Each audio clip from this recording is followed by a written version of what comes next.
तो हेलो प्यारे बच्चों, कैसे हैं आप? उम्मीद करते हैं प्यारे बच्चों आप सभी बहुत ही अच्छे होंगे। तो प्यारे बच्चों इस वीडियो में हम लोग वर्ग प्यारे बच्चों 9वीं का प्यारे बच्चों प्रश्नावली 1.2 का सॉल्यूशन करेंगे प्यारे बच्चों। जो भी क्वेश्चन है, ठीक है प्यारे बच्चों।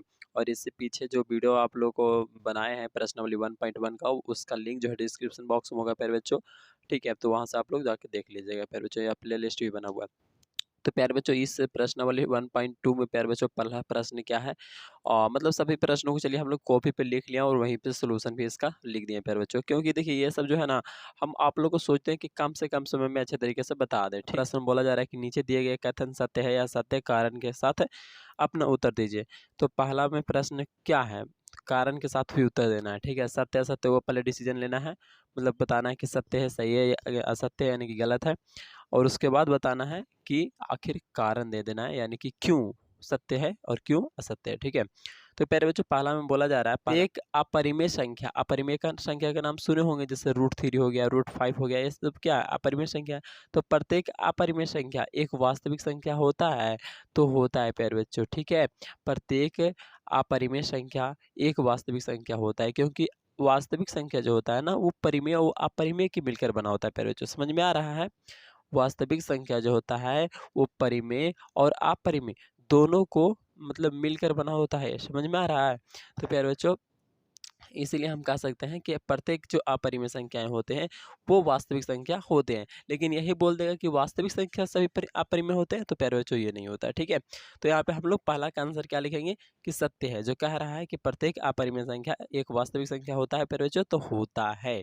ठीक है, जैसे √3 है वो एक वास्तविक संख्या है, √5 है एक वास्तविक संख्या है। ठीक है प्यारे बच्चों, क्योंकि सभी अपरिमेय और परिमेय सभी अपरिमेय और परिमेय संख्या कुछ मिलकर सभी वास्तविक संख्या होती है। ठीक है प्यारे बच्चों, यही आंसर आप लोग को लिख लेना है। ठीक है, तो उम्मीद करते हैं आपको पहला समझ में अच्छे से आ गया होगा कि किस तरह से कहा जा रहा है, इसका आंसर किस तरह से लिख देना है। ठीक है, आप लोगों को क्या बोला जा रहा है? 1 का दूसरा में आता है, तो 1 का दूसरा में बोला जा रहा है कि संख्या रेखा का प्रत्येक बिंदु √m के रूप का होता है, जहाँ m एक प्रकृत संख्या है प्यारे बच्चों। तो देखिए √m का होता है, तो √m में प्यारे बच्चों कुछ भी m की जगह पे एक प्राकृत संख्या, यानी कि प्राकृत संख्या जानते हो ना, जो प्यारे बच्चों 1 से शुरू होता है, 1 2 3 4 ये सब प्राकृत संख्या। तो यहाँ पे कुछ भी आप लिख सकते हैं, जैसे √3 लिख देंगे तो √3 हो जाएगा m की जगह पे, है ना। यहाँ पे 5 लिख देंगे तो √5 हो जाएगा, 6 लिखेंगे √6 हो जाएगा, 7 लिखेंगे √7 हो जाएगा। तो प्यारे बच्चों यही बोला जा रहा है कि संख्या रेखा पर प्रत्येक बिंदु, यानी कि m की जगह पे कोई संख्या ले लेना, प्रकृत संख्या होता के रूप का होता है। तो प्यारे बच्चों असत्य है ये। ठीक है, ये क्या है? असत्य है, यानी कि नहीं हो सकता, ये गलत है। ठीक है, अब कारण, क्योंकि √5 और √6 के बीच अनंत संख्याएं होते हैं एक दूसरे के बीच प्यारे बच्चों। ठीक है, जो √m के रूप का नहीं होता है, जहाँ m एक पूर्णांक है प्यारे बच्चों, जहाँ m एक क्या है?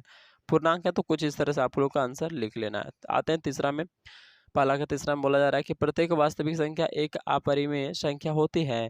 तो प्यारे बच्चों अभी जस्ट आप लोग को बताए थे कि पहला का जब सॉल्यूशन कर रहे थे था कि अपरिमेय संख्या वास्तविक संख्या हो सकता है, लेकिन प्रत्येक वास्तविक संख्या एक अपरिमेय संख्या हो ये कन्फर्म नहीं है, क्योंकि वो परिमेय भी तो होता है। क्या प्यारे बच्चों? परिमेय भी होता है। समझ में आ रहा है? तो प्यारे बच्चों जैसे कि अगर हम √4 लेते हैं, जैसे कि यहाँ पर जी प्रत्येक वास्तविक संख्या एक अपरिमेय संख्या होता है प्यारे बच्चों, तो नहीं होगा। ठीक है, क्योंकि वास्तविक संख्या में परिमेय संख्या भी होता है। जैसे कि हम अभी 4 लेंगे, तो 4 क्या है? 4 है तो इसका 2 आवेगा, तो 2 प्यारे बच्चों परिमेय संख्या है। ठीक है, ये क्या परिमेय है? वास्तविक है, लेकिन इस ये अपरिमेय संख्या नहीं ना है, ये अपरिमेय संख्या नहीं है। यहाँ पे क्या बोला जा रहा है कि वास्तविक संख्या जो सभी हैं वो अपरिमेय है, तो ये वास्तविक संख्या तो है लेकिन अपरिमेय संख्या नहीं, ये परिमेय है। समझ में आ रहा है प्यारे बच्चों? तो सभी वास्तविक संख्याएं अपरिमेय संख्या नहीं होते हैं, लेकिन हाँ सभी अपरिमेय संख्या या सभी परिमेय संख्या वास्तविक संख्या होता है प्यारे बच्चों। ठीक है, इतना ध्यान रखना। आगे बढ़ते हैं। दूसरा में बोला जा रहा है क्या सभी धनात्मक पूर्णांक के वर्गमूल अपरिमेय होते हैं? यदि नहीं तो एक ऐसा संख्या के वर्गमूल का उदाहरण दीजिए जो एक परिमेय संख्या है। यहाँ पर जी हम लोग आंसर लिखेंगे प्यारे बच्चों कि सभी धनात्मक पूर्णांकों के वर्गमूल अपरिमेय संख्या नहीं होते। जैसे कि सभी धनात्मक पूर्णांक जो है अपरिमेय ही नहीं आता है, परिमेय भी आता है। ठीक है, जैसे कि अगर हम यहाँ पर जो धनात्मक आप लोग के बता दें धनात्मक पूर्णांक किसको कहते हैं, तो ये है रेखा। ठीक है, अब यहाँ पे सपोज डेट 0 है, तो इस साइड जाएंगे ना तो 1 लिखेंगे, फिर 2 लिखेंगे, 3 लिखेंगे, 4 लिखेंगे, तो धनात्मक पूर्णांक आ रहा है, ठीक है, प्लस में आ रहा है ना, ये सब प्लस में है। अब वही इधर साइड जाएंगे तो इधर में -1, -2, -3, तो ये ऋणात्मक पूर्णांक होंगे। समझ में आ रहा है प्यारे बच्चों, ये ऋणात्मक पूर्णांक और ये आपका धनात्मक पूर्णांक। तो हमको इधर वाला लेना है। अब इसका प्यारे बच्चों हम लोग क्या कर रहे हैं, वर्ग कर रहे हैं, तो क्या आ रहा है, मतलब कि मतलब कि परिमेय आ रहा है, अपरिमेय नहीं आ रहा है, सभी का अपरिमेय नहीं आएगा, ठीक है। तो वही बोला जा रहा है कि सभी धनात्मक पूर्णांकों का वर्गमूल अपरिमेय होता है, तो नहीं प्यारे बच्चों, सभी का वर्गमूल जो होता है, वर्गमूल निकालने पर अपरिमेय नहीं आता है, कुछ का वर्गमूल निकालने पर परिमेय भी आता है, ठीक है।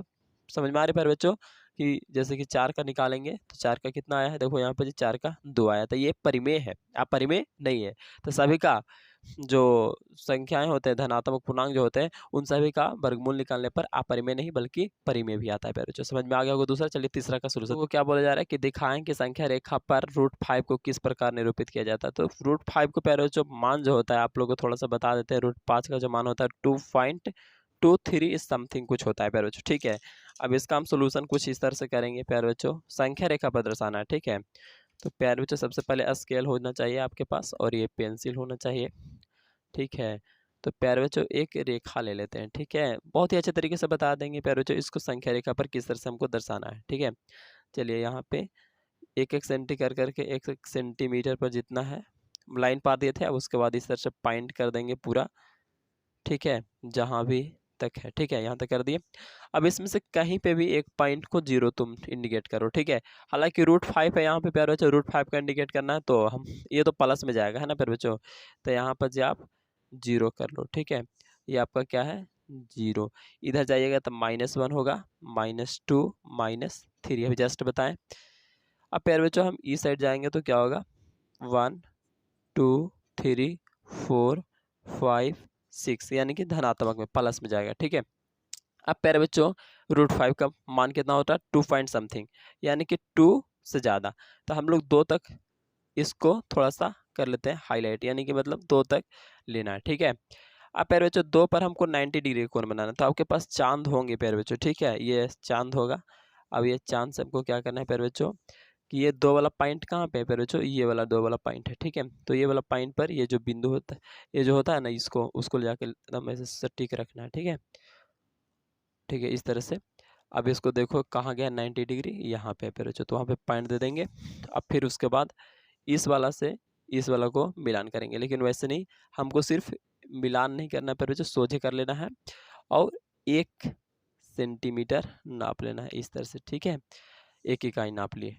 अब उसके बाद ये हो गया, ये हो गया। अब इसके बाद यहाँ से यहाँ मिलान कर लेंगे, ये वाला जो ऊपर वाला छोर है और ये 0 पर, ठीक है, ऐसे मिल गया प्यारे बच्चों, है ना प्यारे बच्चों, यहाँ तक हो गया हमारा, कर लेना। उसके बाद ये 0 पर जहाँ है वहाँ पे रखना है और इस पॉइंट को यहाँ पे देख लेना, ठीक है, जहाँ पे है।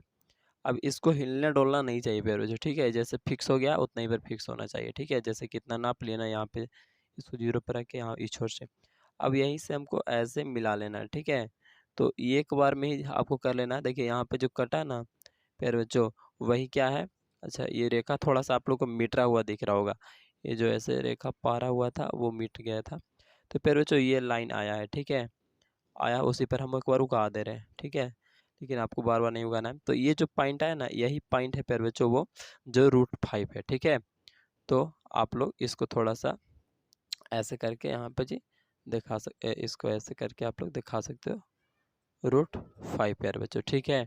तो आपको समझ